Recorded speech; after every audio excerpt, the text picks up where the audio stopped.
Assalamualaikum warahmatullahi wabarakatuh. Selamat pagi Bu dosen dan teman-teman sekalian.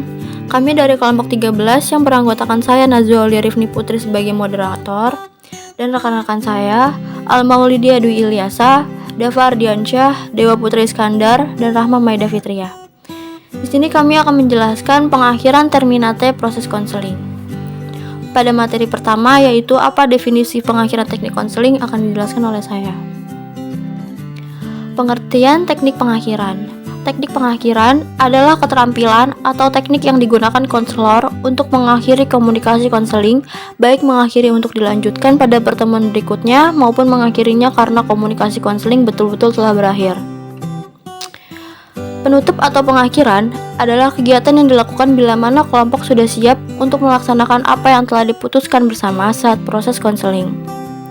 Jadi intinya, teknik pengakhiran dalam kegiatan konseling adalah keterampilan yang digunakan oleh seorang konselor untuk menghentikan proses konseling dikarenakan adanya kesepakatan yang telah disetujui sebelum kegiatan konseling ataupun karena klien dirasa sudah mampu melakukan apa yang telah disepakati bersama saat proses konseling.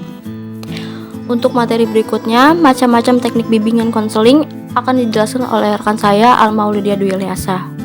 Terima kasih Najwa. Di sini saya akan menjelaskan macam-macam teknik dari bimbingan konseling. Yang pertama ada exchange atau penerimaan.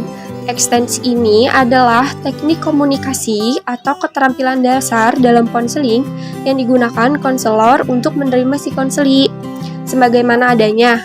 Walaupun tidak berarti bahwa konselor itu menyetujui semua pernyataan atau ucapan dari konseli.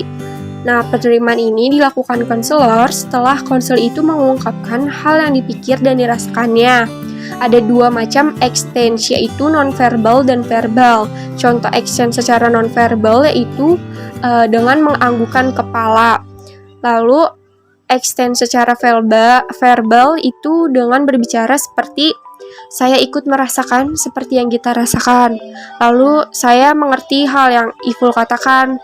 Selanjutnya ada saya mengerti jalan pikiran Arif dan lain sebagainya.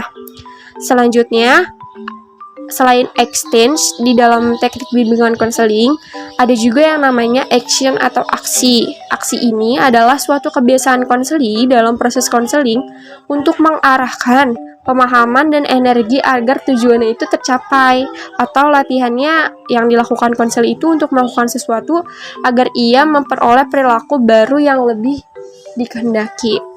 Selanjutnya akan dijelaskan oleh rekan saya yaitu Dewa. Kepada Dewa saya persilakan. Baiklah, yang selanjutnya yaitu action limits, pembatasan aksi.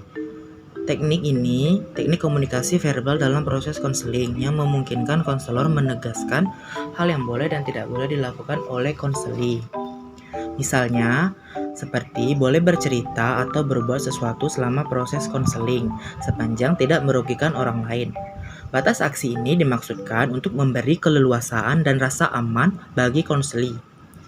Pembatasan aksi dilakukan konselor bila konseli menunjukkan perilaku yang dianggap merugikan orang lain, misalnya bertindak agresif.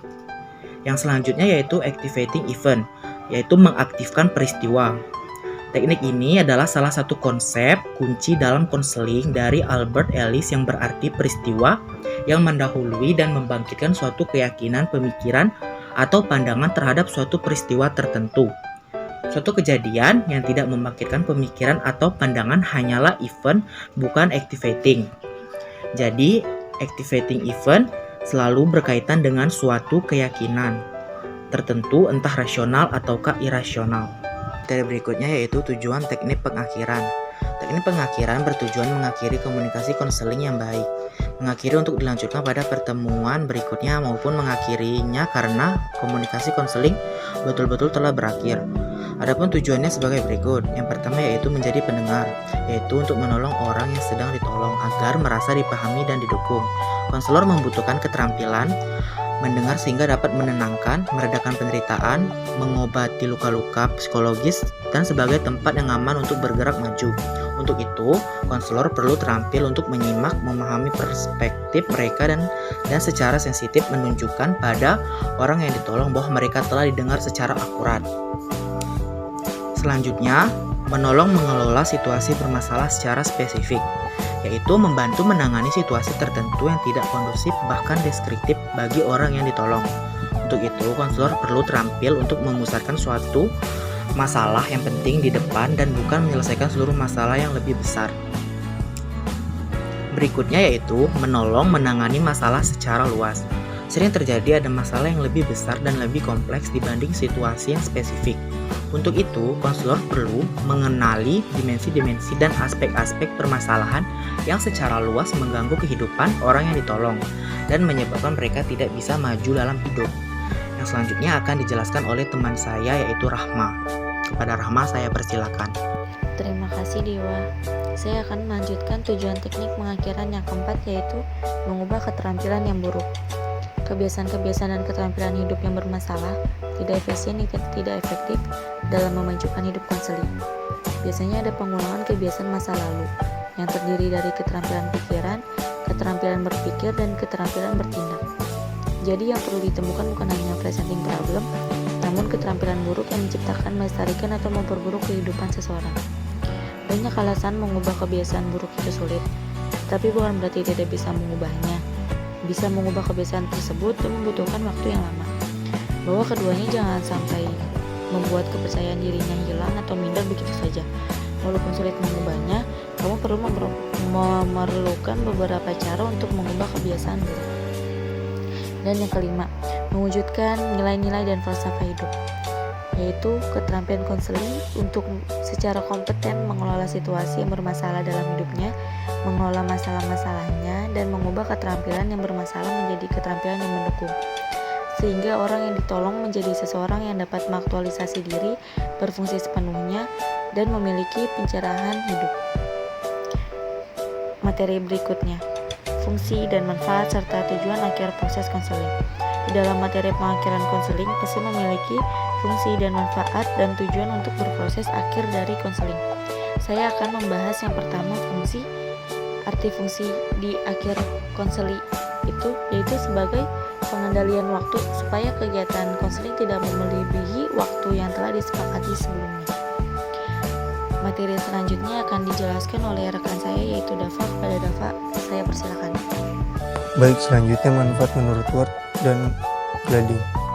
Menurut Ward, terminasi secara tidak langsung harus dihindari karena beberapa alasan, antara lain: A. Terminasi diasosiasikan dengan kata kalah, sebuah kata yang sejak dulu tabu dalam lingkungan, khususnya dalam konseling yang berhubungan dengan perkembangan dan pertumbuhan. B.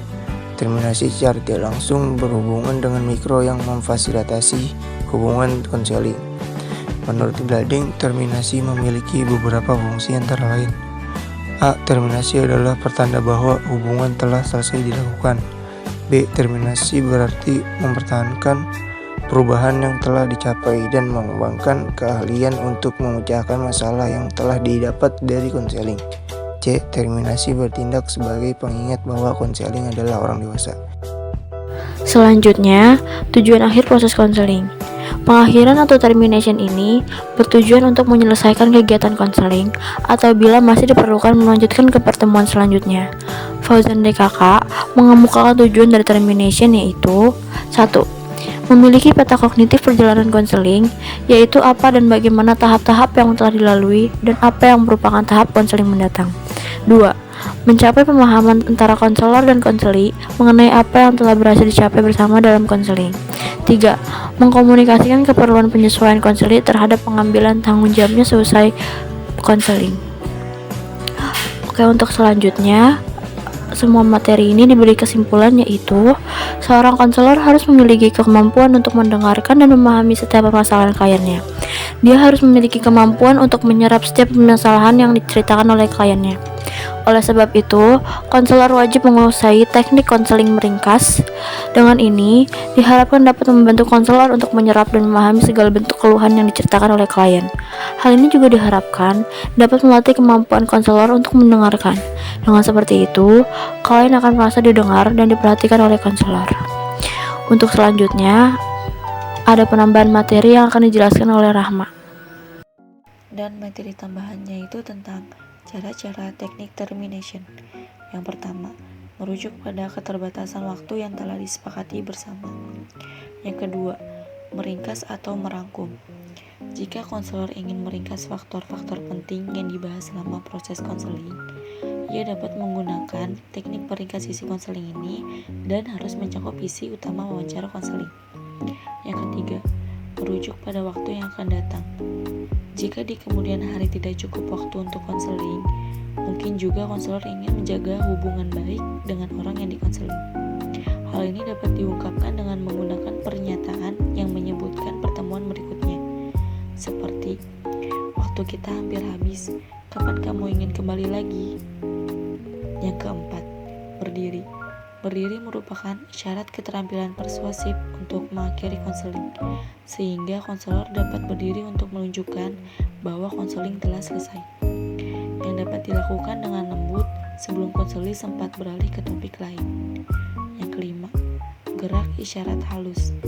Postur halus ini dapat dicapai dengan melihat jam tangan atau jam dinding. Cukup sekian dari kelompok 13, kurang lebihnya mohon maaf. Wassalamualaikum warahmatullahi wabarakatuh.